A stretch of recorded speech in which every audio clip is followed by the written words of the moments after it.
Assalamualaikum warahmatullahi wabarakatuh. Perkenalkan, nama saya Al-Mulhamina Azham dengan NIM 24 10 40 136. Nah, di sini saya ingin mempresentasikan hasil pekerjaan saya, yaitu membuat sebuah permainan dengan judul Umroh Simulator. Nah, sebelum saya mempresentasikan permainan saya, terlebih dahulu saya ingin mengucapkan terima kasih kepada Ibu Dr. Kulsum Nur Hayati MPD yang telah memberikan ilmunya sehingga saya bisa menyelesaikan tugas ini dengan baik. Nah, di sini saya membuat game Umroh Simulator. Nah, niat saya membuat game ini yaitu agar bisa mengedukasi atau memberikan sedikit gambaran tentang ibadah umroh. Yang dimana ibadah umroh sendiri ini bisa kita bilang sebagai haji versi kecil atau haji versi light. Nah, maka dari itu saya membuat game seperti ini agar bertujuan mengedukasi para playernya sehingga nanti pada saat menjalankan ibadah umroh yang asli itu bisa mendapatkan gambaran yang jelas seperti itu. Oke.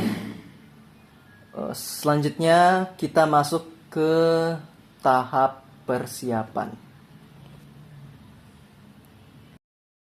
Baik, yang pertama yaitu simulasi persiapan koper.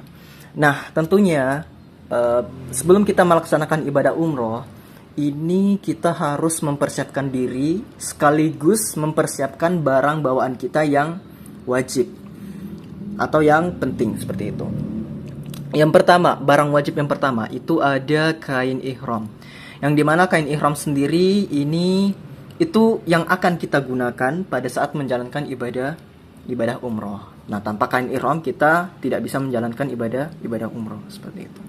Yang kedua, ada buku doa yang dimana buku doa sendiri ini itu berisi tentang panduan doa-doa tertentu yang bisa kita baca pada saat menjalankan ibadah umroh sampai selesai. Yang ketiga, ada sendal, terkhususnya tanpa jahitan. Nah, pada saat sudah mengambil mikot dan kita juga sudah berihram, maka ada syarat yaitu kita tidak boleh memakai apapun yang berjahit. Maka dari itu, agar kaki kita ini tetap terlindungi, maka kita bisa membawa sendal tapi tanpa jahitan. Yang keempat, yakni botol minum yang berisi air. Nah, kenapa barang ini wajib? Karena pada saat menjalankan rangkaian ibadah umroh ini, itu pastinya kita akan cepat terdehidrasi.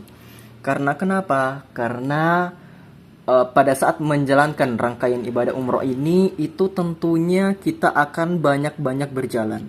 Maka dari itu kita perlu botol minum yang terisi air agar tubuh kita ini senantiasa dalam kondisi yang prima atau fit.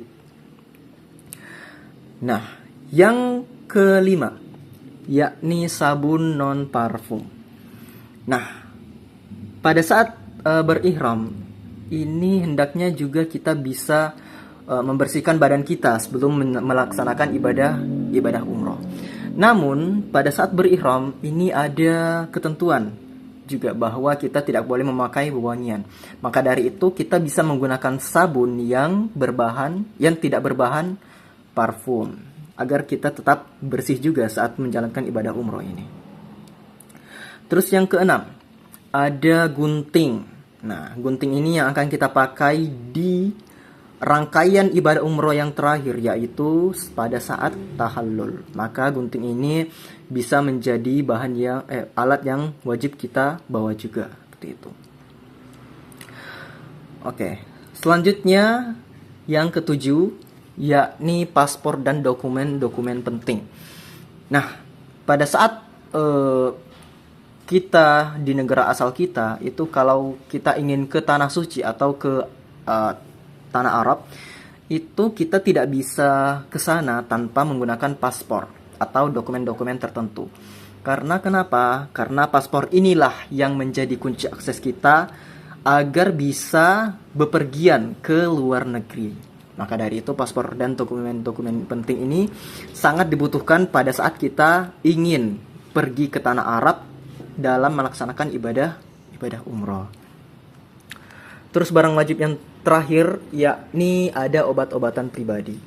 Nah, untuk berjaga-jaga karena iklim atau cuaca di tanah Arab itu tidak sama dengan Indonesia, karena di tanah Arab itu suhunya bisa lebih panas daripada di Indonesia, sehingga dikhawatirkan kita atau orang-orang Indonesia ini itu belum bisa beradaptasi dengan cuaca yang ada di sana. Maka dari itu untuk menjaga tubuh kita tetap stabil, untuk menjaga kesehatan tubuh kita, maka obat-obatan pribadi ini bisa menjadi kunci atau bisa menjadi pembantulah dalam menjaga tubuh kita agar tetap sehat, seperti itu. Terus saya juga menambahkan ada beberapa barang-barang yang opsional untuk dibawa. Yang pertama ada payung, ya, yang takut panas matahari atau mungkin tidak terbiasa menahan panasnya matahari, apalagi di tanah Arab itu panasnya minta ampun, ya. Itu bisa menjadi opsi membawa payung. Nah, selanjutnya ada kacamata hitam. Nah, seperti yang saya katakan tadi bahwa di lingkungan Arab itu lingkungan yang gersang, ya. Maka mataharinya pun juga panas, seperti itu. Nah, agar mata kita tidak silau dan tidak sakit saat melihat sekitar, maka kacamata hitam ini bisa menjadi opsi untuk dibawa. Selanjutnya ada kamera atau handphone. Nah, handphone sendiri ini itu juga menjadi sebuah alat atau media yang membantu kita pada saat menjalankan umroh atau berkeliling-keliling agar tidak tersesat di lingkungan Madinah ataupun Mekah. Yang keempat, barang opsional yang keempat itu sabuk ihram. Nah, ini juga bisa menjadi opsi bawaan kita kalau misalnya kita khawatir bila kain ihram kita atau pakaian ihram kita itu takutnya akan melebar. Maka ini bisa menjadi opsi agar pakaian ihram kita ini tetap aman di badan kita, seperti itu. Selanjutnya ada pakaian ganti. Nah, ini bisa menjadi opsi apalagi ketika kita melaksanakan ibadah umroh itu tidak selama 1 hari saja, melainkan kurang lebih 14 hari di sana kalau umroh. Kalau haji itu bisa sekitar 30 sampai 40 harian. Maka dari itu, pakaian ganti ini bisa menjadi opsional ataupun wajib, ya, sebagai barang bawaan kita juga. Oke, selanjutnya ada cemilan-cemilan kering. Nah, cemilan-cemilan kering ini bisa juga kita menjadikan makanan ini sebagai opsi bawaan kita pada saat berkeliling atau melaksanakan ibadah-ibadah di Masjidil Haram atau Masjid Nabawi. Kalau misalnya kita sudah di dalam Masjid Nabawi atau di Masjidil Haram, pada saat kita merasakan lapar, itu kalau kita ingin mencari makanan itu di sana susah, karena kalau kita sudah di dalam Masjidil Haram atau Masjid Nabawi itu keluarnya sangat lama, karena tempatnya pun kita sudah tahu itu luas. Maka dari itu cemilan kering ini bisa kita bawa agar pada saat di dalam Masjid Nabawi ataupun Masjidil Haram kita bisa mengganjal perut sedikit, ya, dengan cemilan-cemilan kering ini. Yang ke-8, ya. Yang ke-7, kita bisa membawa sejadah tipis kalau mau. Tapi sejadah tipis ini tidak barang-barang yang tidak terlalu perlu lah untuk dibawa. Karena kenapa? Karena pada saat di sana pastinya kita mungkin lebih memilih untuk beribadah atau sholat di Masjidil Haram ataupun Masjid Nabawi, yang dimana di kedua masjid tersebut sudah terfasilitasi dengan sajadah yang cukup. Yang terakhir ada power bank. Nah, power bank ini juga bisa menjadi opsi bawaan kita pada saat berkeliling-keliling di Masjidil Haram ataupun Masjidil Nabawi ataupun di sekitar tanah Arab lah. Nah, karena kenapa? Karena akses untuk charger HP itu sangat susah di sana. Nah, mungkin charger HP mungkin bisa kita dapatkan hanya di hotel saja. Tapi kalau di Masjid Nabawi ataupun Masjidil Haram itu sangat susah untuk mendapatkan akses untuk charging HP seperti itu. Maka ini bisa menjadi opsi bawaan kita. Oke. Di sini saya membawa semuanya dan di sini status kapasitas koper saya masih cukup, yaitu 10,7 dari 12 kilo. Oke, kita klik mulai perjalanan. Oke, menutup koper, mempersiapkan perjalanan ibadah. Nah, untuk tahap persiapan koper ini sudah selesai. Selanjutnya kita masuk ke rangkaian. Baik, simulasi selanjutnya yaitu simulasi miqat di Masjid Bir Ali. Nah, selesaikan rukun persiapan sebelum berangkat ke Mekah dengan menjawab kuis berikut. Nah, sebelum melaksanakan ibadah umroh, tentunya kita harus berstatus berihram terlebih dahulu. Nah, dengan cara apa kita bisa berstatus ihram? Dengan cara mengambil miqat, salah satunya di Masjid Bir Ali. Nah, di sini saya menyiapkan beberapa pertanyaan. Ya, setidaknya ada 3 pertanyaan yang bisa dijawab. Tahap pertama, pakaian ihram. Nah, di sini pakaian manakah yang sah digunakan untuk laki-laki saat berihram? Kemeja dan celana atau 2 helai kain tanpa jahitan. Nah, seperti yang kita tahu bahwa syarat ihram itu tidak mengenakan pakaian atau apapun yang berjahit. Maka dari itu jawaban yang benar adalah 2 helai kain tanpa jahitan. Oke. Nah, setelah kita mengenakan pakaian ihram, selanjutnya kita akan melaksanakan salat sunnah ihram di Masjid Bir Ali. Nah, di sini ada pertanyaan, yaitu berapa rakaat salat sunnah ihram di Masjid Bir Ali. Nah, pada saat mengambil miqat itu salat sunnah ihram itu kita bisa laksanakan sebanyak 2 rakaat saja, bukan 1 ataupun 4 rakaat. Maka dari itu salat sunnah ihram itu kita bisa laksanakan sebanyak 2 rakaat. Maka jawaban yang benar adalah 2 rakaat. Ya, lanjut. Tahap 3, lafal niat. Nah, di sini pilih lafal niat yang tepat untuk memulai ibadah umroh. Nah, setelah melaksanakan sholat sunnah ihram, ini kita harus berniat berihram.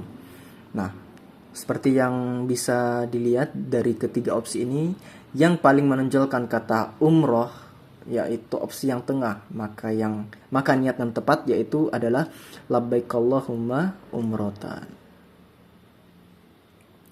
Oke, simulasi miqat di Masjid Bir Ali sudah selesai.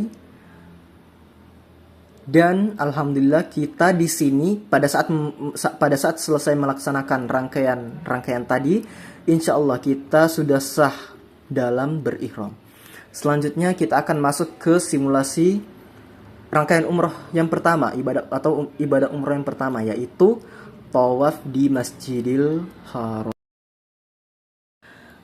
Baik, di sini saya sudah menyiapkan simulasi berupa simulasi 3D version yang dimana bisa menjadi gambaran pada saat kita menjalankan ibadah umroh. Seperti yang bisa kita lihat di pojok kiri atas itu ada putarannya. Nah, di sini kita masih dalam status 1 putaran atau belum jalan sama sekali. Nah, di sini kita bisa jalan ya menggunakan keyboard, yaitu W untuk maju, A untuk kiri, S itu mundur, dan D itu untuk ke kanan. Nah, coba kita simulasikan terlebih dahulu. Ini kita coba berputar sebanyak 7 kali. Nah, ini saya juga siapkan ada makam Ibrahim, ada rukun Yamani, ada Hijr Ismail, dan juga ada Hajar Aswad, agar lebih menggambarkan seperti apa sih suasana di sana. Ya. Oke, ini sudah putaran keempat, dan setiap putarannya itu ada bacaan yang dibaca seperti yang kelihatan di pojok bawah itu. Itu Allahumma ghfirli dzunubi waftahli abwaba rahmatik. Itu di putaran kelima kita membaca doa itu atau zikir itu. Oke, ini kita sudah memasuki putaran ke-6, yaitu Bismillahirrahmanirrahim, Allahu Akbar walillahil hamd. Itu yang kita baca pada saat memasuki putaran ke-6. Dan putaran terakhir, kita akan menyelesaikan putarannya. Oke, Alhamdulillah tawafnya sudah selesai. Anda telah menyelesaikan 7 putaran tawaf dengan sempurna. Untuk rangkaian ibadah selanjutnya, kita akan memasuki ibadah sa'i setelah tawaf. Oke, di sini kita sudah masuk ke tempat sa'i. Di belakang saya sudah ada bukit sofa, simulasi bukit sofa. Dan di depan sana bisa kita lihat ada lampu hijau yang menandakan bahwa laki-laki itu dianjurkan untuk berlari-lari kecil di area sana. Terus di area sana lagi di ujungnya itu ada Bukit Marwah yang sudah saya siapkan. Nah, terlebih dahulu di sini saya sudah menyiapkan kontrol. W itu untuk maju, A itu untuk kiri, S itu untuk mundur, dan D itu untuk ke kanan. Tidak hanya itu, saya juga menambahkan tombol lain berupa tombol shift untuk lari. Untuk apa? Ya karena kita akan berlari-lari kecil pada saat di lampu hijau ini. Dan juga saya juga menambahkan agar pemain itu lebih bebas lagi dalam bergerak, saya juga menambahkan tombol lompat dengan menekan tombol spasi pada keyboard. Oke, langsung saja kita mulai. Sini saya tekan shift dan kita simulasikan. Di sini saya ingin mengambil semua item yang ada di sini karena item-item di sini itu bisa meningkatkan kecepatan pemain. Nah, kenapa saya variasikan seperti ini? Karena kalau cuman hanya berjalan saja itu pasti akan merasa cepat bosan para pemainnya. Maka dari itu saya sedikit variasikan, menambahkan air zam-zam untuk meningkatkan kecepatan serta koin pahala yang bisa menggandakan skor. Dan juga bisa meningkatkan kecepatan berlari karakter ini juga. Oke, coba kita selesaikan. Ini sudah di putaran kedua. Kita menuju Bukit Marwah. Oke, energi zam-zamnya aktif. Ini karakternya larinya sudah kencang, lumayan kencang pada saat mengambil air zam-zam ini. Oke, lanjut lagi. Kita ambilin semuanya. Oke, ini lebih cepat lagi kalau misalnya ada skor berlipatnya. Jalannya akan lebih cepat gitu.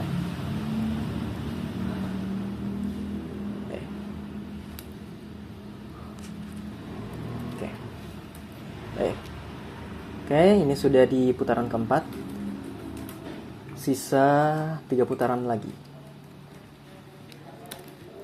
Di sini juga pemain jika ingin mengeksplor sampingnya juga bisa. Oke,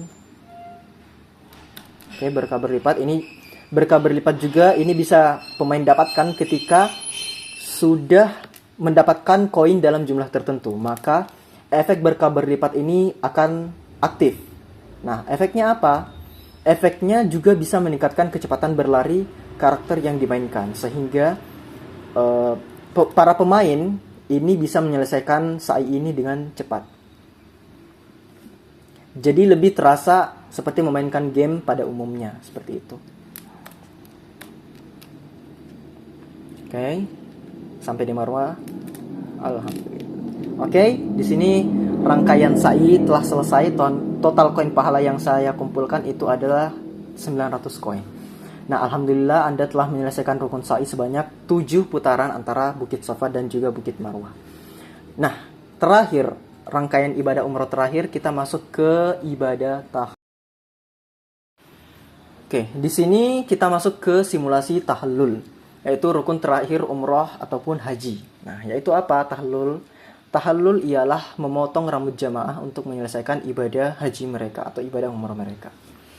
Nah, di sini saya juga menyiapkan opsi para pemain yang memainkan game ini itu ingin memainkan karakter laki-laki ataupun memainkan karakter perempuan, yang dimana jamaahnya pun jika memilih karakter laki-laki itu jamaahnya berupa laki-laki, dan syarat tahlulnya juga mengikuti yang laki-laki.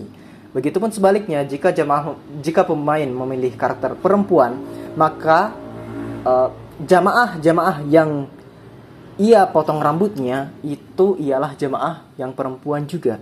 Dan tentunya syariat tahallulnya juga mengikuti yang perempuan gitu. Nah, di sini karena saya laki-laki ya, saya akan memilih tukang cukur sebagai laki-laki. Nah, di sini seperti yang bisa dilihat pada pojok kiri atas, ini adalah target jamaah yang harus kita cukur, yaitu ada total 3 jamaah, dan di bawahnya ada pendapatan atau uang yang akan kita dapatkan setelah menyukur orang tersebut, atau upah lain istilahnya. Nah, cara kontrol game ini itu kita bisa tahan klik kiri dan arahkan ke rambut jamaah untuk menyukur gundul. Nah, di sini laki-laki juga memang secara syariat itu dianjurkan menggunduli semua bagian rambutnya. Nah, karena kenapa? Karena setiap helai rambut yang terpotong itu menggugurkan dosa-dosa orang tersebut. Maka dari itu, bagi laki-laki itu sebaiknya menggundulkan rambutnya. Yang dimana itu pertanda bahwa dosa-dosa semuanya itu telah gugur. Nah, di sini saya akan mencontohkan ya, dan di mana saya akan menggunduli orang yang ada di hadapan saya ini dengan cara klik kiri, tahan. Ini cukur mesinnya sudah nyala, saya akan geser seperti ini. Oke, setelah tercukur semua, ini otomatis kita akan mendapatkan upah. Nah, terus orang tersebut bilang, "Terima kasih saudaraku." Gitu. Kita cukur lagi. Kita mendapatkan 17 star dan ia mengatakan semoga Allah melimpahkan rahmat kepadamu. Cukur lagi. Nah, kita mendapatkan 17 star lagi dan ia mengatakan semoga Allah melimpahkan rahmat kepadamu. Nah, selesai sudah rangkaian umroh kita pada game kali ini. Dan bisa kita baca bersama-sama. Subhanallah, alhamdulillah, kamu berhasil menyelesaikan seluruh tahap-tahap dalam melaksanakan simulasi ibadah umroh. Dari niat yang suci di Bir Ali, tawaf mengelilingi Ka'bah, sa'i melintasi Safa dan Marwah, hingga diakhiri dengan tahlul yang mensucikan diri. Semoga simulasi ini menumbuhkan kerinduan dan kelak Allah mudahkan langkah kita untuk berkunjung langsung ke Baitullah. Amin ya rabbal alamin. Baik, mungkin sekian cukup dari saya. Terima kasih. Saya tutup. Assalamualaikum warahmatullahi wabarakatuh.